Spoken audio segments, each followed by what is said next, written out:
Rapid industry shifts and challenges have kept brokerage leaders on their toes over the last couple of years. And no one knows that better than Ryan Schneider. He is the CEO of Anywhere Real Estate. And I spoke to him today about how they are strategically focusing on certain areas of business to continue the growth that Anywhere has seen, especially in their luxury segment. We go into AI, strategic growth, technology versus human interaction. We go into it all. So enjoy the podcast. Ryan, thanks so much for joining the podcast. Well, hey, thank you so much for having me. I'm really excited to be here. Yeah, we have a lot to talk about. So I'm just going to jump right into it. And I want to make sure I get this quote right because you opened Anywhere's earnings with a quote that said, "People of accomplishment rarely sit back and let things happen to them. They go out and happen to things." So I wanted to know how this philosophy really informs your leadership style, especially with so many changes happening in real estate right now. Well, you really hit on it with the number of changes happening in real estate, Tracy. The amount of change out there, whether it's the challenging housing market, whether it's the industry practice changes, whether it's some of the M&A that we're seeing more of, there's a lot of change out there. And so you really have to be proactive from a leadership standpoint if you want to do a great job, taking care of your agents, your franchisees, and your consumers. You can't just sit back and let this happen to you. So, we are really trying to be proactive going out there to both be ahead of some of these changes and, set up our customers for success. And can you give me an example of that? Maybe something recently where you really felt like the company made things happen? Sure. If you step back, the last couple of years have been pretty taken up by a substantial amount of litigation and then industry change. And, we were incredibly proactive on the litigation, kind of realizing where the world was going, made the decision to settle our litigation first.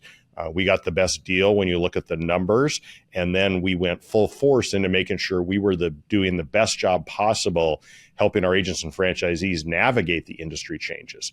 And we got a huge amount of success we saw on that dimension. We heard a lot of from our agents and franchisees that they got a competitive edge from how prepared they were to navigate this new world that we've been living in for about 6 months now. And so, you got to be on your front foot on these changes, whether it's those that happened recently or those that are ahead of us. Yeah, I remember when that came out that you settled and everybody was like, what? So early. I really do feel like it gave you a competitive advantage in the market. And so how did you kind of rally the organization toward that end and also inform your franchisees and the agents and downward from there? Well, it was a great message for agents and franchisees because all of them were protected by the settlement that we did. And many of them, because they're quite large, would have been subject to some pretty meaningful financial hits when NAR finally did their settlement with the plaintiffs, a year plus later. And so we were really excited by being able to have that positive message for folks. And it let us really push them to pivot from, hey, don't worry about litigation. Let's worry about growing our market share. Let's worry about taking good care of our customers. Let's worry about innovation. And so, being able to spend our time on those topics instead of on legal things or other things like that was a real advantage for us and really made it easy to rally, the whole ecosystem to move forward. Yeah, and when you talk about expanding your market, I know you recently announced that you had a 12% unit growth in Q4 of your luxury segment. So, can you focus a little bit on the strengths of like the luxury market or expanding franchises to kind of offset industry headwinds? Yeah. So, if you think about our strategic strengths and our focus, our luxury businesses is really right at the top. We invest disproportionately in luxury.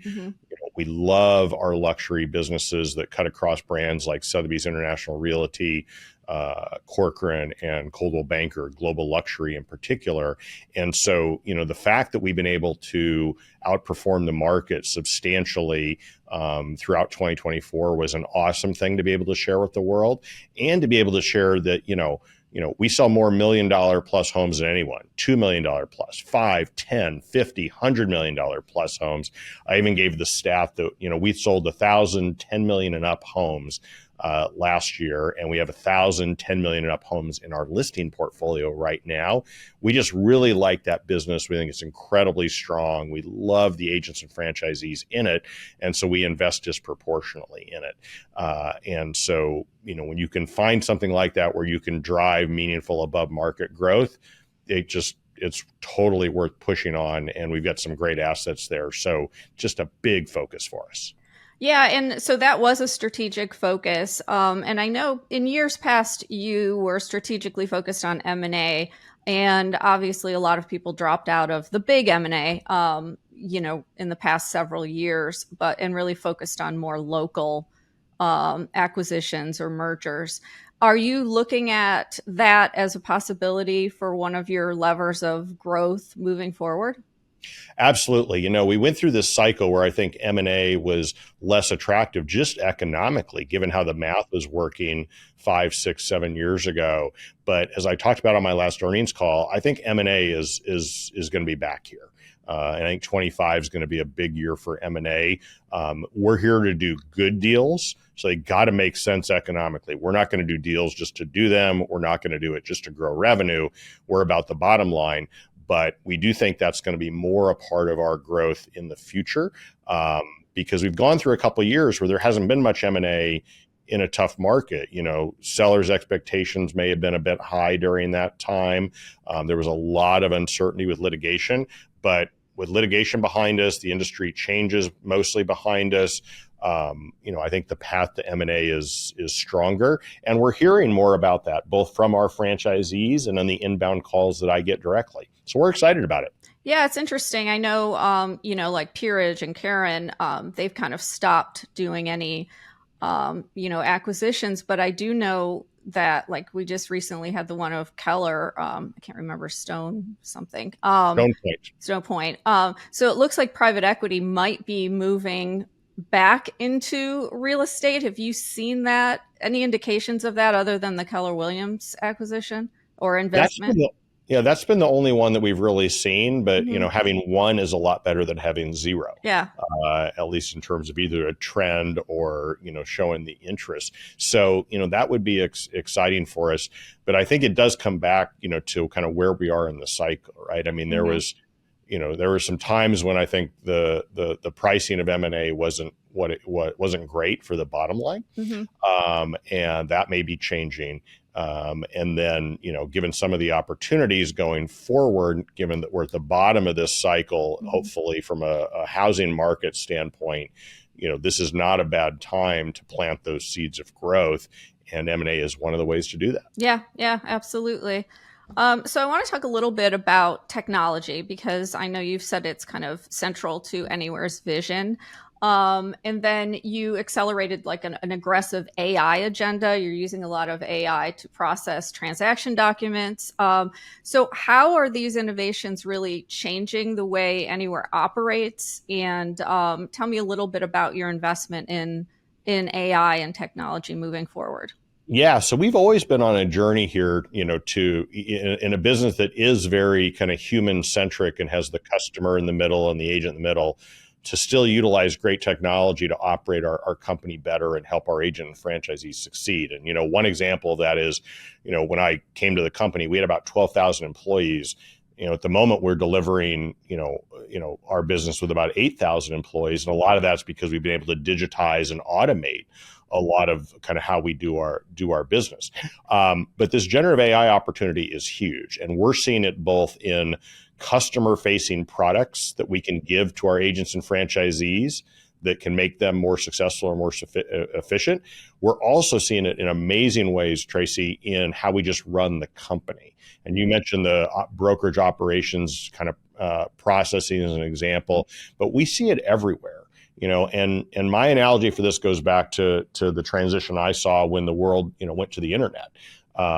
Companies had internet teams, and then internet became part of everything that we did, right? And today companies have AI teams, but it's going to become everything that we do.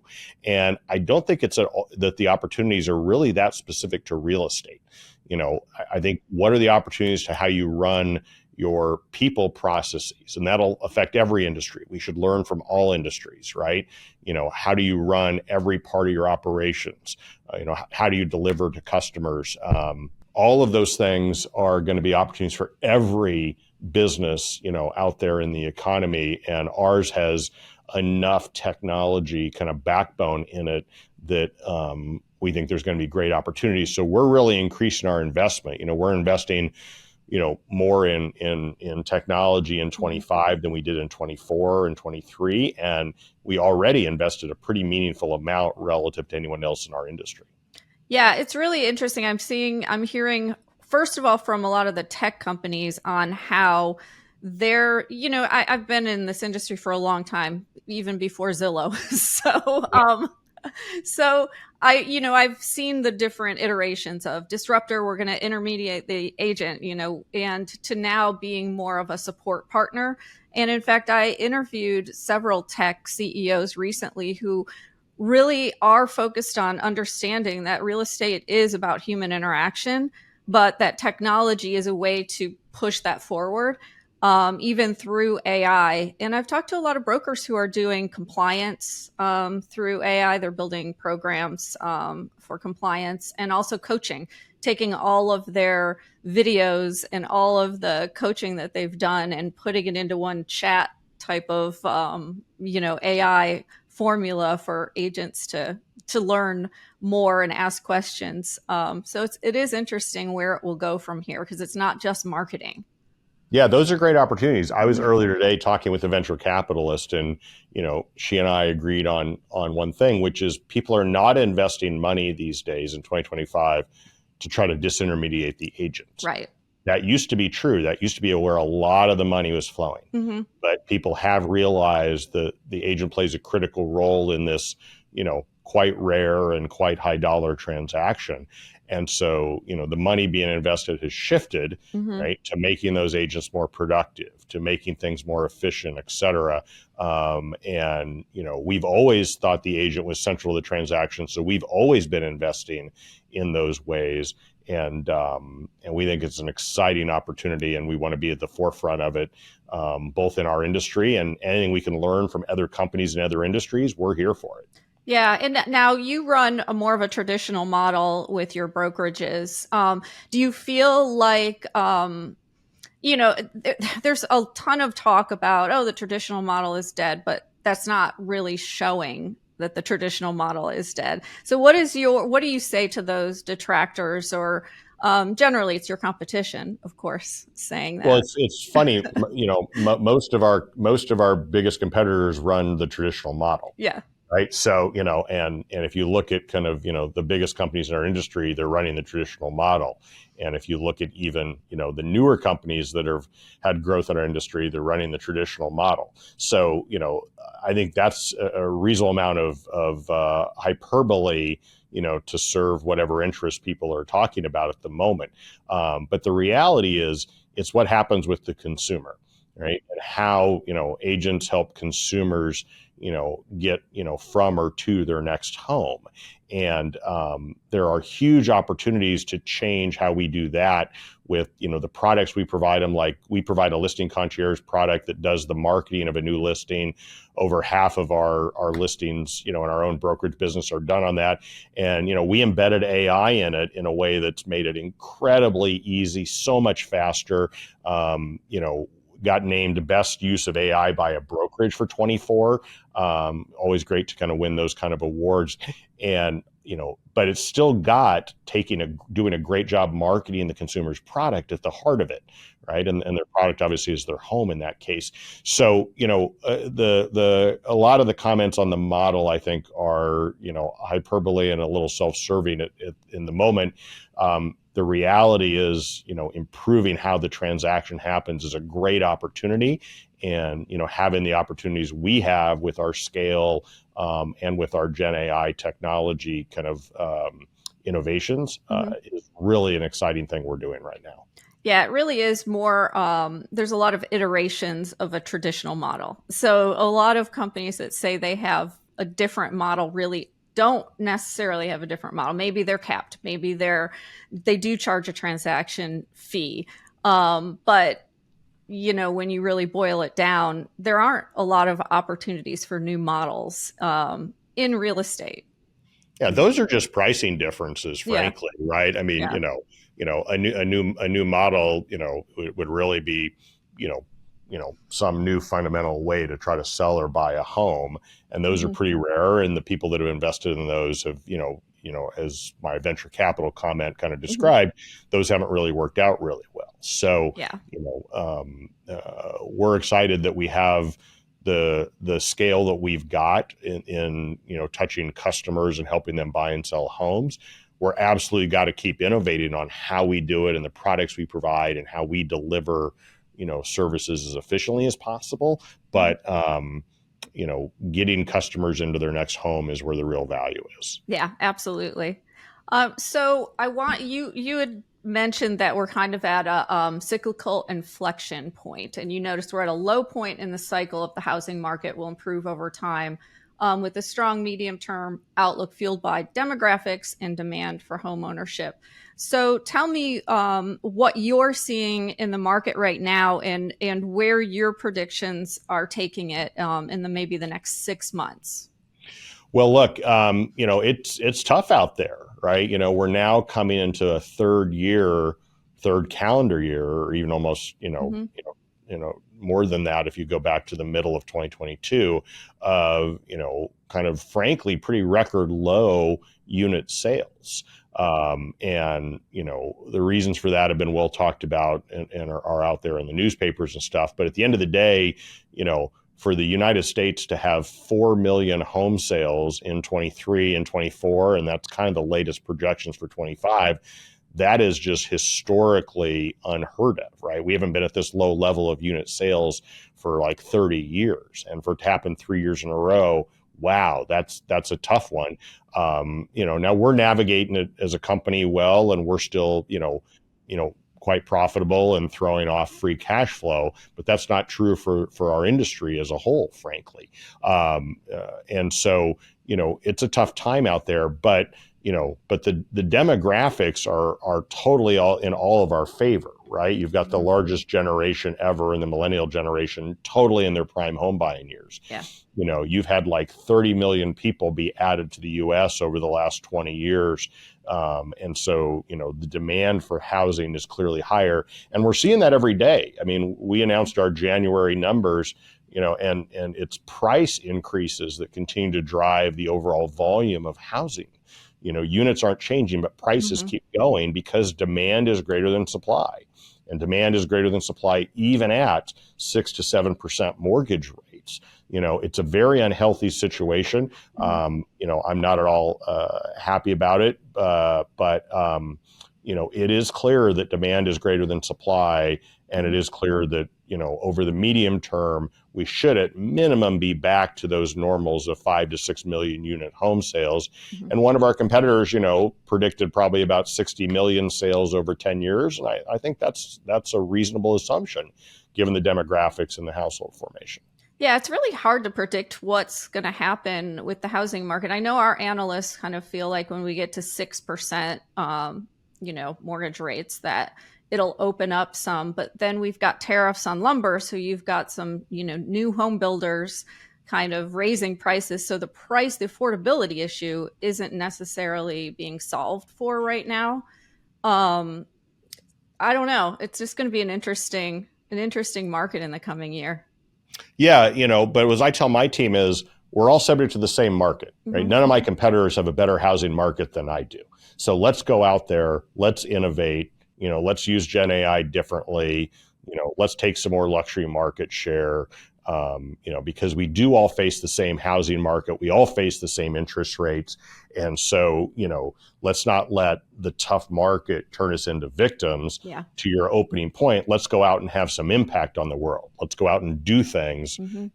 to the world, not just be victims of kind of what's happening, because again, it's a level playing field, right? None of the competitors have a better housing market. None of the competitors face lower interest rates for their customers. So, let's be on our front foot. Let's go out there and have some impact. Yeah, I absolutely agree. And I know we've at RealTrends and HousingWire have done studies on the brokers that grew the most. And they grew the most through really tough markets because they didn't take that victim mentality. They took the "we're going to make this work" mentality.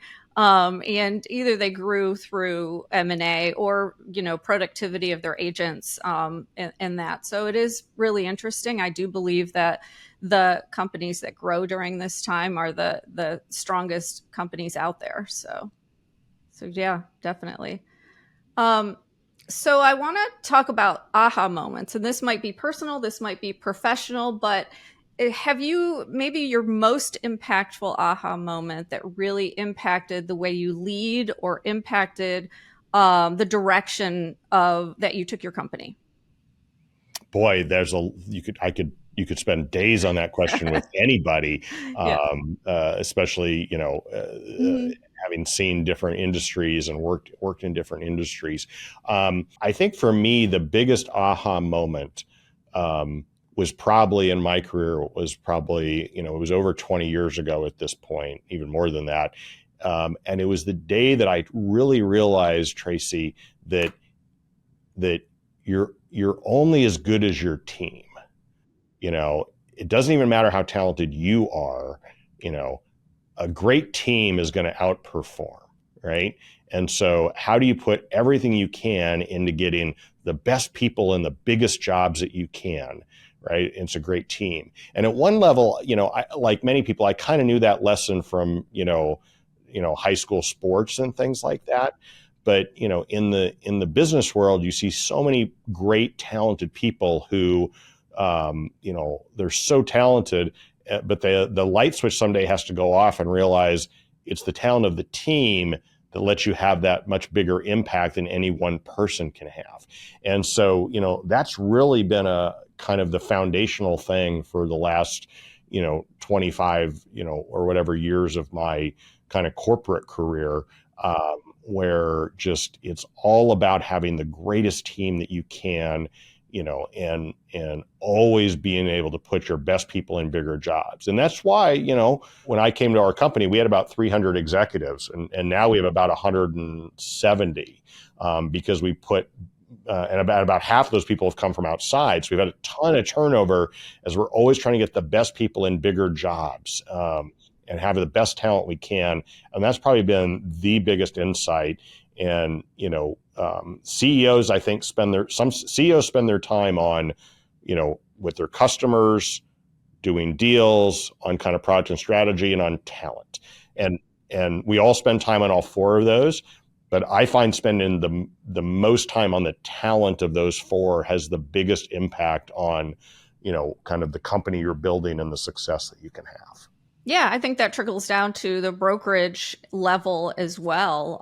Building your C-suite or your leadership team, is so important. And I've been a part of brokerage, just seeing brokerages that fell apart because the leadership team just wasn't on the same page, and rebuilt to build great companies.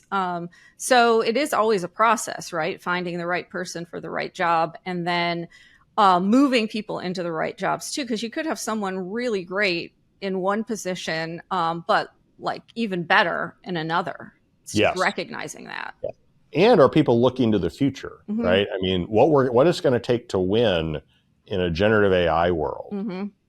even with agents at the center of the transaction, and there still being a big human component to what we do, Mm-hmm. it's going to be different than in the past, right? And so Yeah. the people who can embrace and be willing to change and look at new opportunities are going to have disproportionate success. And so part of the challenge as a leader and some of the opportunity is, how do you look ahead to kind of, where your talent, not only is today, but where your talent is going. and who's embracing that future and who's struggling with that future, and how do you help that latter group, and how do you accelerate that former group. And so, and that's true at the Anywhere Real Estate level. It's true at the Century 21, ERA, Better Homes and Gardens real estate level. It's true at all of our franchisees. That's kind of a universal challenge, and I love anything we can do to role model that for our brands and for our franchisees. Yeah, absolutely. And so you have your kind of your journey to leading one of the company's largest real estate, or one of the world's largest real estate companies, didn't happen overnight. So looking back, what were some of the defining experiences that you had? Well, I think the biggest defining one for me was actually going on this journey. I come from outside the industry. Right. I've been in the industry for about 7 years now, and I still feel, many days like I'm a rookie, because I'm still, every time I talk to an agent or franchisee, I still learn something new, Tracey. It's crazy. All the interesting and fascinating things about this industry. But, for me, it was really just making the leap of, this is an industry that's exciting that I want to work in. And I really wanted to do it for two reasons. One is I loved all the people that I met, right? I mean, this is an industry that has two exciting things about it. One is it's doing something that's just good. It's helping people get to the next phase of their life, whether it's that growing family, the downsizing family, even when people have to, sell or the home of a relative who passed or something. Like, you're really just helping people. And there's a lot of industries in our ecosystem where it's not as good about helping people. So this is an industry that's about helping people, and the people who work in it tend to be leaders, right? They're leaders in their communities. They're running businesses, whether it's agents running their business or franchisees. So you're working with this dynamic entrepreneurial group of people who are in a business that's got just a lot of public good. And I think that's really, really exciting and attractive.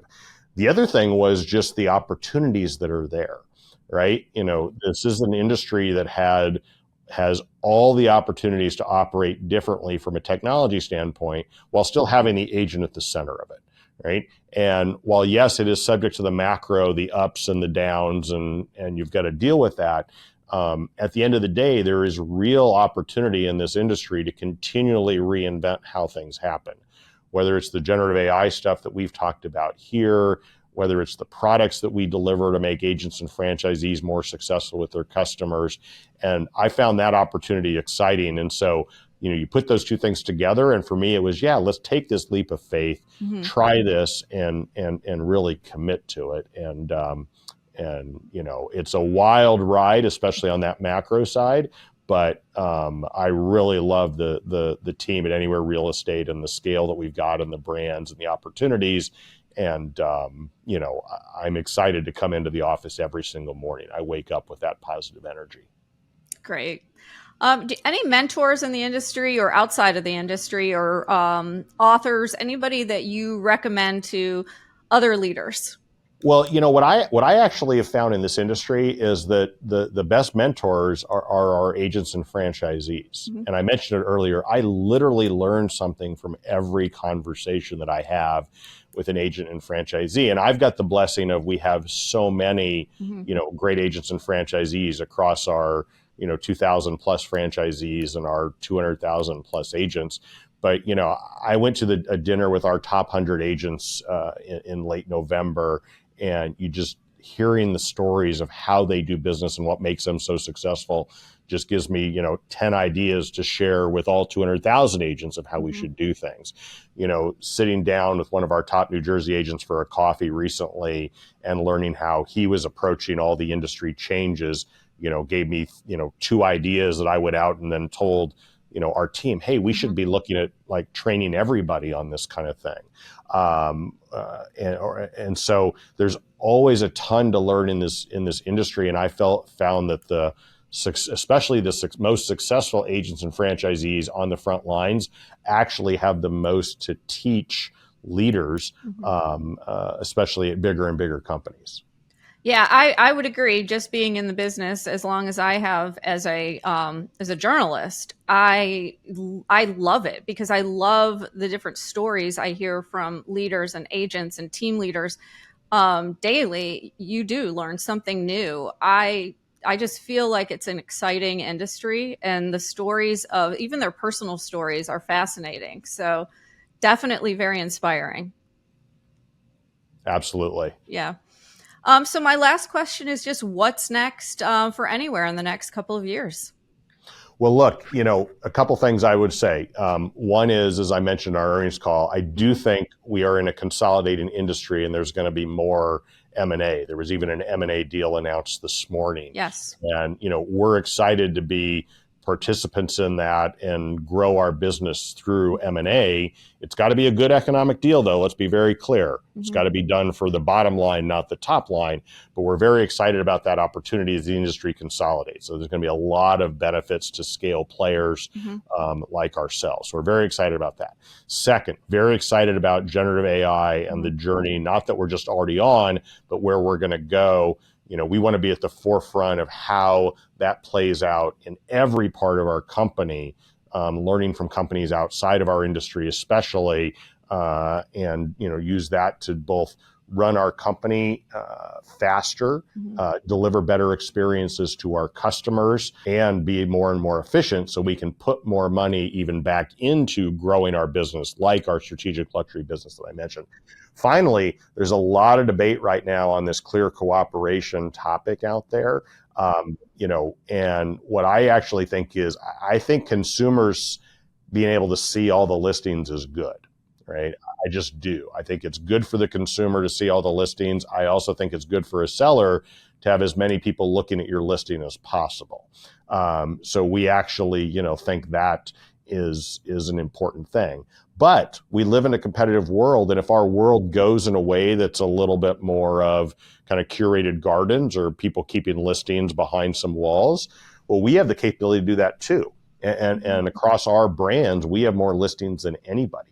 So, we are prepared to go down that path and reap the benefits that could exist if that happens, Hmm. even if in our hearts, we want to do what's best for the end consumer. And we do think that is to have more listing availability for consumers to see and for sellers to have their homes seen by the greatest number of people.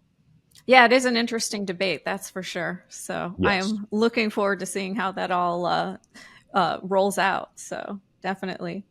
Well, Ryan, thank you so much for joining the podcast today. I appreciate all of your insights about the industry and what's going on with Anywhere. Well, thank you so much for having me. Hope you have a great rest of the month of March, and very excited for this year for Anywhere and for our industry. Great.